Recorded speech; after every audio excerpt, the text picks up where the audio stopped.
Morning, Judge. Can I approach you? Judge, I got Mr. Basilio Montañez, Judge. It's FSGI. He's got to pay $804 restitution.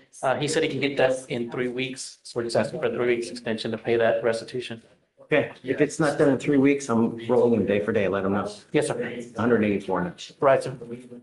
After that, okay. Yes, sir. I'll let him know. Thank you.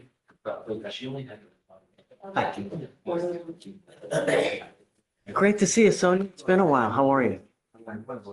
Good. So we have Mr. Rucker. So we have done the paperwork for a deferred. You have what? We've done the paperwork for a deferred. Okay, is that what you want to do? Yes, John. Okay. Mom and Dad, you can come up. Or hold on. Hold on, guys. I don't know if it's ready yet.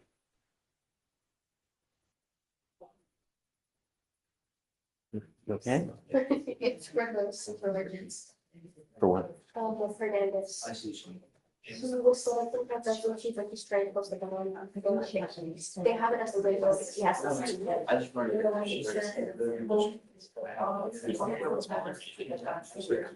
Yeah? Yes. Whoa.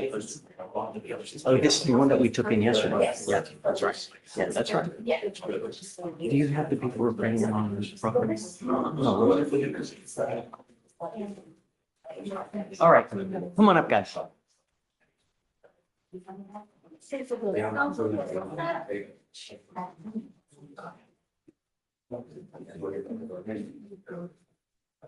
Thank you so much for coming, guys. You know, you're entering into a very, you're entering into a very serious agreement now, Mr. Rucker. And if you think that the way that you've acted while you're on bond, it's gonna work like this while you're on probation, you're very mistaken. It's not going to. I'm telling you now, the agreement that you enter into, while it's great if you can complete it because you don't end up with a conviction, you give up nearly every right known to man by entering into this deferred. If you violate any condition, you were looking at an entire year in jail. Do you understand? So is he living with you guys now? Because I can't do this alone. While he's been on bond, it's been a veritable nightmare, trying to even get him here. How are you going to be able to make this when you can't even make it to court? So his situation has drastically changed. He has gone to inpatient rehab. He is currently in outpatient supportive treatment that he attends 3 times a week. He's been opioid free for 6 months now. He is working. He has his own vehicle, so things are very different, and he has moved back. So, If I send him for a drug test now, what's going to happen? Show for THC. But I'll make sure. Unacceptable. No means no. I'm going to tell you, I want to send him to Shiraz today. If you test positive one more time for anything, you will be looking at an inpatient rehab facility in the jail. It's a minimum of 9 to 10 months. If you respond well to treatment, you could be in there for about 1.5 years. If you continue to use. And I don't care what it is, whether it's CBD, whether it's oil, whether it's a vape pen, whether it's pills, whether it's a joint, I don't care. No means no. Do you understand? Mind over matter is what it amounts to. I cannot comprehend how you can let this thing take a hold of you so much so that everything else falls by the wayside. Mind over matter. That's what it's about. And if you ever have the feeling where I'm going to use, you either get in contact with us, you get in contact with probation, you get in just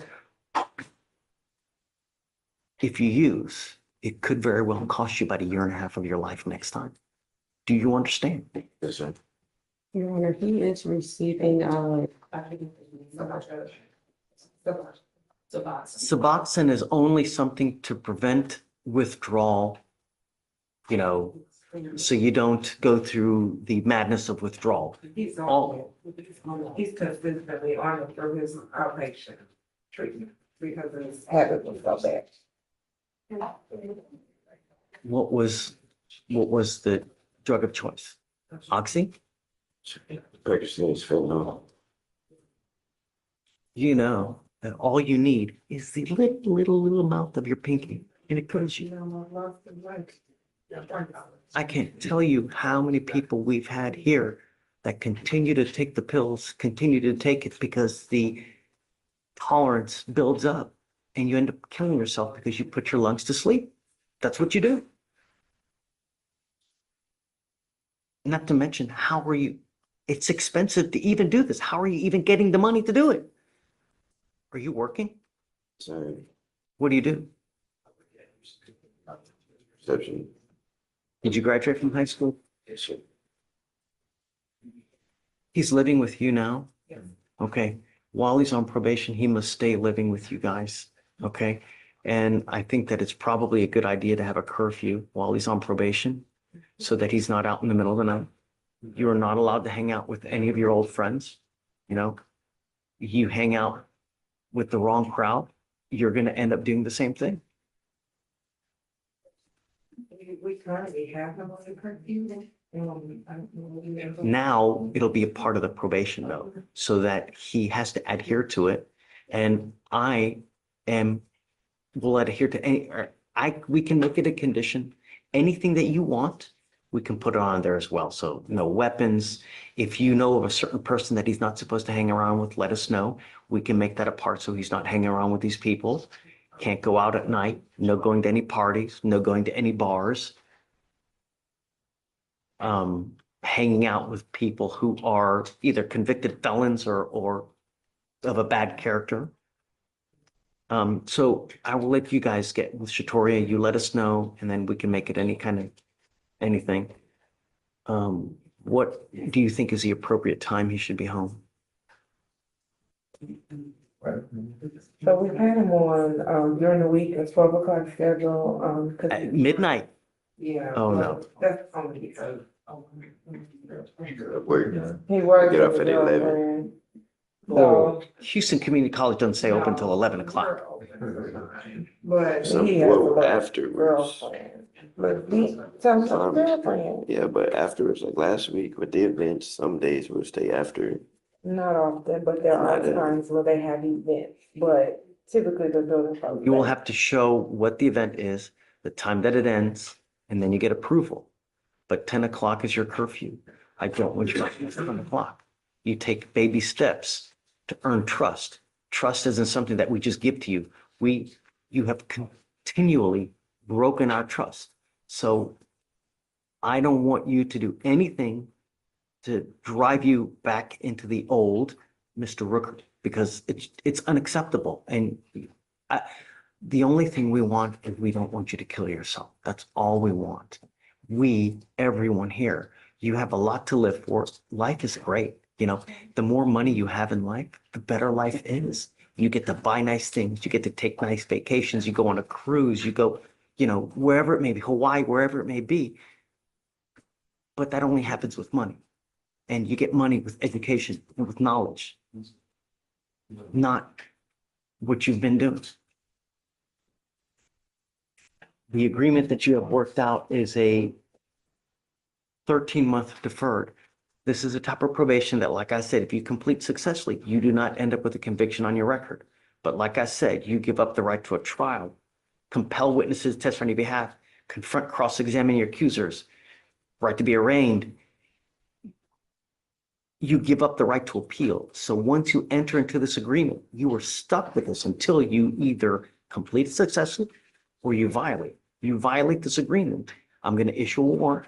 I'm going to put you in custody, bring you back out, and we're going to talk about what you did to violate. And if you could be looking at an entire year. Do you understand? For you to complete this successfully, you must do a TRAS. This is an evaluation to see what other conditions you may need. If they assess supportive outpatient treatment, if they assess inpatient treatment, I don't know. But you understand. No drugs, alcohol, random testing, $100 one-time donation to the family violence provider. We just do Houston Area Women's Center. No weapons. And no harassing, threatening, or abusive contact with Guajardo.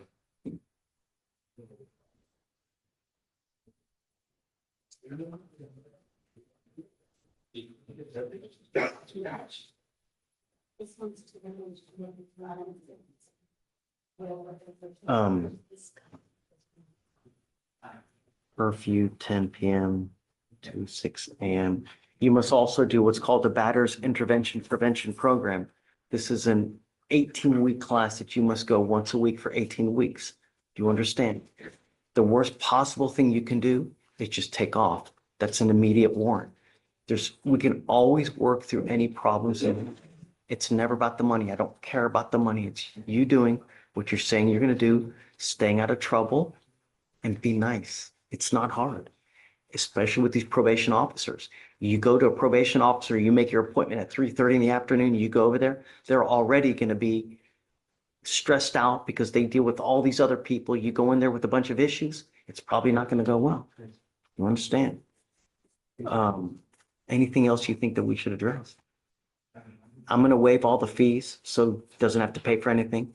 With regard to if they do any kind of like intensive outpatient, I'd like to try to qualify for, funding. Yes, sir. We're going to try to keep everything to a minimum as far as money, but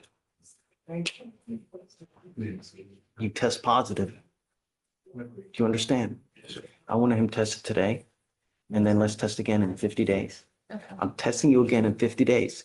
If you test positive for weed again, you know what happens. Do you understand? How do you plead to this offense? Guilty or not guilty? I'm not going to find you guilty, Mr. Rucker. I'm going to withhold that for 13 months.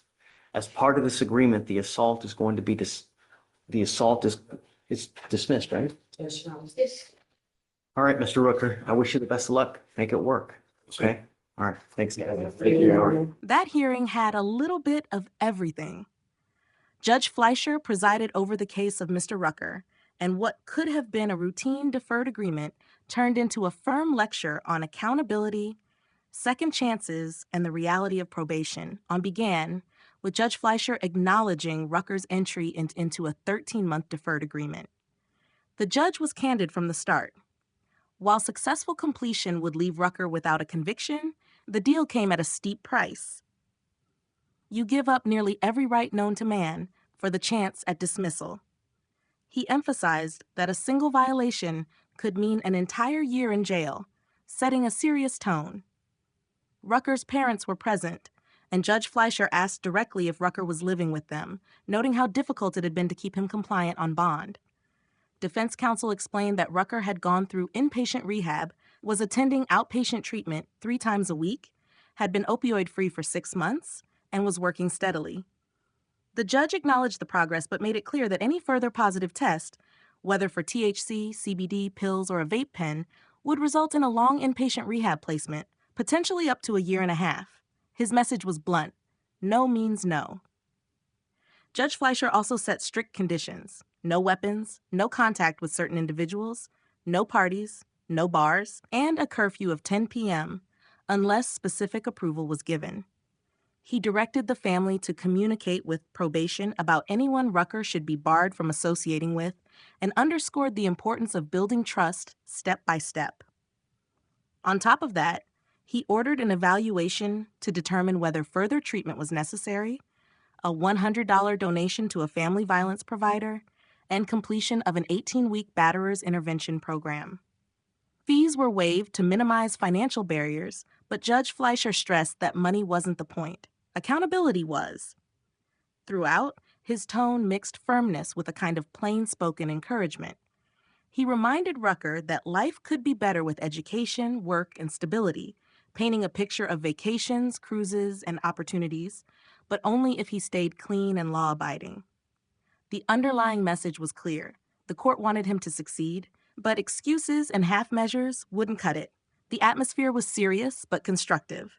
Rucker, respectful and subdued, acknowledged the conditions and entered his plea, His parents appeared supportive, and Judge Fleischer closed with a wish for success, tempered with the reminder that probation isn't a gift, but an obligation.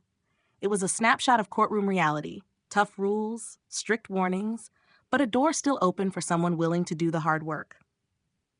If you found this hearing insightful, consider subscribing, hitting the bell, and letting me know your thoughts in the comments below. I read every one.